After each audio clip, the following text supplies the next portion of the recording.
guys doing today? Welcome to another episode. My name is Samantha Mahmood and I'll bring in you guys a recap of the Big Brother season, the very first week. So go and grab a popcorn, a bottle of water, a drink, whatever, and let's just get right into it. No, let's start for me. Okay, sorry. Jeff. Jeff, two Jeff now. Who are you going for? Mike, two Jeff. Sorry, Jackie, who did you pick? So on the very first day, I feel they were all excited to be in the house. You know, they were just trying to get to know one another. They were just talking.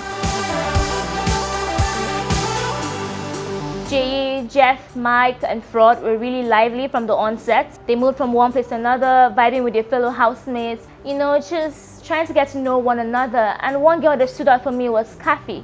She really made a conscious effort to make friends on the very first day. She was just talking like, how are you doing? My name's Kathy, what's your name? Stuff like that. So it was really, really cool to see. And Mike got so much attention from the onset because I feel like he was really tall, or he's really tall rather, and his accent obviously. He looked like an athlete, but you know, he actually is an athlete. So everyone was like trying to get to know him and find out why he's actually in Nigeria and in the Big Brother house. So it was actually one to watch out from the very beginning, but I know now that Mike is someone that is a very lively person. He's very social, and he's actually one to watch out for. Someone else that really got my attention was Shay. He was so outspoken, it was so funny, and he did not hold back, and I really loved that because, you know, we're all watching you, we want the entertainment, and Shay brought that from the very beginning. And one other person was Jeff. He was just laughing, he was funny, he quickly made friends with Shay because I feel like they're like-minded, so they really flowed together and connected, and together they just moved on and made friends with all the housemates. But the others that were on the reserve side were Avala, Tacha, Esther, and Diane, and also Jackie. Jackie was quiet. She looked out of her comfort zone. You know, she's more of a tech girl or technology person, so she looked like she was lost for a little bit. And also Esther, you know, she promised us fire and thunder. I was like, Esther, when are you bringing the fire and thunder? Well, maybe it was too soon to ask, you know. But she was just hiding, I don't know, in the shadows. I didn't really see much of her. Tacha also was more on the reserved side. She was more of like, okay, hanging around in the kitchen, trying to cook, trying to clean. So yeah, maybe she loves doing stuff like that. Diane was just looking lost. She looked like the youngest person in the house. She looked really quiet. And Nelson was trying to get her to open up. So people were like, oh, maybe Nelson likes Diane. Maybe. Day 2, we discovered that, or we found out that Gedoni and Kim Oprah actually know each other. They were actually exes. So everyone was like trying to see if they were actually going to talk and try to reconnect in the house. But that wasn't really happening because Gedoni was more of a quiet person, while Kim was trying to make new friends with Mike, with Ella, with Jeff. She's just out there, you know, she's a beauty queen, just pushing herself out there, trying to have conversations with Mike. And then the accent came inside. You know, Kim speaks with so many accents. You know, Mike now has his own US accent, and she comes to her own, trying to be like Mike. So it was just funny to see, but I don't really fault her. It doesn't make her any less of a Nigerian because she's trying to be, you know, a presenter. She's trying to put herself out there. So yeah, girl, go and sell your market, have conversations and make those connects, you know. So I was really loving the conversations with her and Mike and Jeff. She's the kind of person that is really friendly. She was just making friends with the boys, you know. Maybe she loves having male friends as opposed to having female friends, but who knows, right? Another person that was really out there on the second day was Ella. She was just talking, she was dancing. She made it very clear that she had her eyes on Mike, but she was stopped when she discovered that Mike was obviously married and he's not ready to cheat, at least not on national television. And you know, everyone was asking if these people actually auditioned. So I don't know, they just started sharing their own audition stories. So we all like calmed down, like these people actually auditioned, they went for the auditions. And they all told their funny stories of how they passed through the crowd. The crowd there was keen on that day, but Mike from the onset, everyone just noticed him, just gave way for him to go in, audition, and then he made it to the Big Brother house. Also on the first day, they had their first head of house. Not really a challenge because they all voted. They voted for Jeff and he became the first head of house officially. He was very thankful and he promised to lead them and be a servant and serve and all of that stuff. So it was really cool to see. And then the first argument happened. Thelma and Tacha.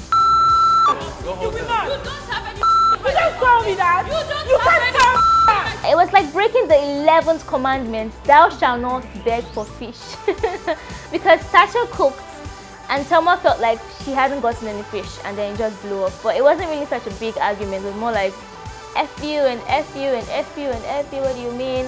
So it was just really funny, but it was the first official drama, and they were trending on Twitter throughout the whole day. So it was fun to see Thelma bring that side of Tasha out, because Thelma, I feel, is there for the drama. She's not there to play, she's not there to form, she's just being herself, and it's cool to see that she's real, and it's cool to see that she is not going to run away from drama. So that was really fun to see. Who's interested in dishing for you? I beg.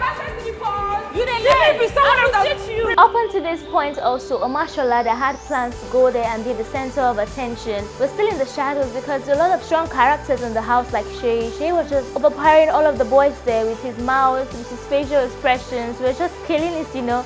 So I didn't really hear much about Omashola, and yet still, the Big Brother diary room had not been opened to them. So they were asked to find partners and talk to one another as your Big Brother, and I am coming to you to talk to you about my house experience and all of that stuff. So it was really cool to see. So at this point, there wasn't a lot of stuff happening around the house, but a few bromances. You know, Jeff, Shay, Fraud, and the likes of Ike and the likes of Mike were all talking to one another. And then Ike made it very clear that he liked Thatcher and wanted to approach her. And then Fraud was also seen, or caught rather, sharing the same bed with Isilomo. Nobody saw that coming, you know. Of all girls in the house, Issy, I feel like she looks older than him, but what's my own, you know. They seem to have a thing for one another. But Fraud said he wanted to take things really slow. He wanted to get to know all of the girls before he made this choice or he made a decision. That guy is a player, you know. You're busy holding her and giving her hope, and then you just dash the hope from nowhere.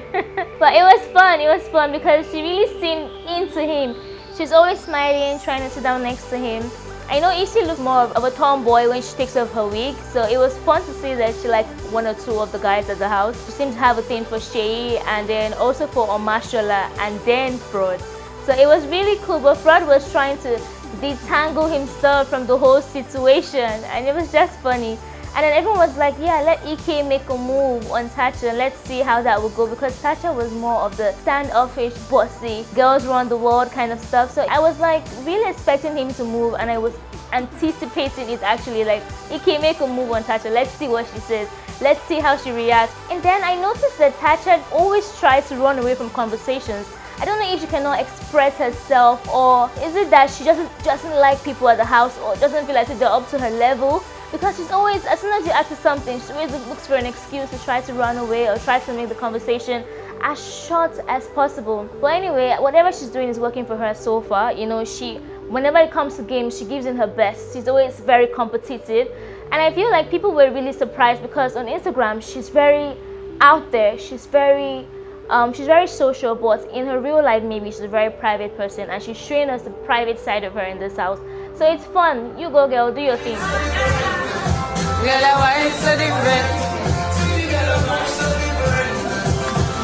Speaking of love triangle, my girl Diane, I don't know if she's in love or if she has a thing for Nelson, Toyo, and Sedi. She will sit down on this one's lap, she'll hug this one, she'll cuddle this one. It's just really funny to see, but we're still supporting you, Diane. I want to see you bring the drama. Then Big Brother finally opened the diary room, aka the Pepe room, for them to go there and talk to him finally. You know, the diary room was full of a lot of Pepe, Takashi, a lot of colorful decorations on the wall, and for the first time, they were allowed to go in there, speak to Big Brother, and have a one-on-one with him. It's funny the way our Big Brother for Nigeria is, because even when they asked him, Big Brother, how are you? He does not reply. I don't know if he's a macho man or if it feels it's a lack of respect. Big Brother, how are you doing? And he cannot even reply. That guy is so full of himself. But that's just so, by the way. Omashola went into the diary room and said his mind. He was just so blunt. He said on the very first day he had issues with Tasha because of what she said. She was like, look at them and look at me, and that stuff really angered him. It had a lot of fans talking because people have been waiting to see Omashola bring out that worried guy out of him. So we're just like happy that he expressed himself and he said his mind. He said Tasha has never traveled out of the country before. I don't know if that one is true, but it was just funny that he expressed himself. He spoke like a real Nigerian. and it was just cool to see, you know.